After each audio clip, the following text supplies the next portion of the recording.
एक आयताकार हॉल के फर्श की लंबाई और चौड़ाई 98 फीट और 70 फीट है। इस हॉल में सभी व्यक्तियों को कार्यस्थल के रूप में समान वर्ग स्थान आवंटित किए जाते हैं। तो ऐसे सबसे बड़े कार्य केंद्र का क्षेत्रफल क्या होगा जिससे किसी भी यूजर को आवंटित किया जा सकता है, ये मानते हुए कि हॉल में कोई भी स्पेस अनऑक्यूपाइड खाली नहीं छोड़ा जाता। आप समझ रहे हैं? एक हमारे पास रेक्टेंगुलर हॉल है जिसकी लंबाई है कितनी बेटे, जिसकी लंबाई है 98 फीट और चौड़ाई है 70 फीट। अब हमें जो है ये हॉल है, हमने काम करने के लिए रखा, हमें यहाँ पे फैक्ट्री लगानी है सिलाई मशीन की, मान लो, ठीक है बच्चों।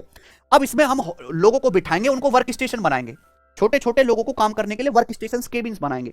कैसे बनाने हैं मेरे प्यारे भाई? हमें स्क्वायर स्पेस बनाने हैं, ठीक है ना। तो आपसे पूछा लार्जेस्ट वर्क स्टेशन का एरिया क्या होगा जो हम किसी भी यूजर को प्रोवाइड कर सकते हैं।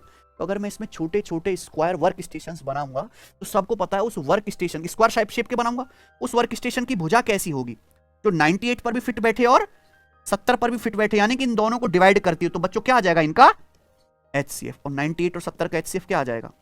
तो सिंपल दिख रहा है, 14 का पाड़ा है, 14 पंजे 70 और ये 14 सत्ते यानी कि 14 फिट। तो हमें 14 फिट के बनाने चाहिए मेरे भाई। तो उस जो हम बनाएंगे मेरे भाई स्क्वायर स्पेस, उसकी भुजा कितनी होगी? 14 फिट। आपसे क्या पूछा है? इसका एरिया, ठीक है ना। All the person hall are allotted equal space, what will be the area of largest such work station. तो अगर वर्क की भुजा 14 है तो एरिया क्या आ जाएगा? 14 का, क्योंकि वर्क का क्षेत्रफल क्या होता है? भुजा का वर्ग।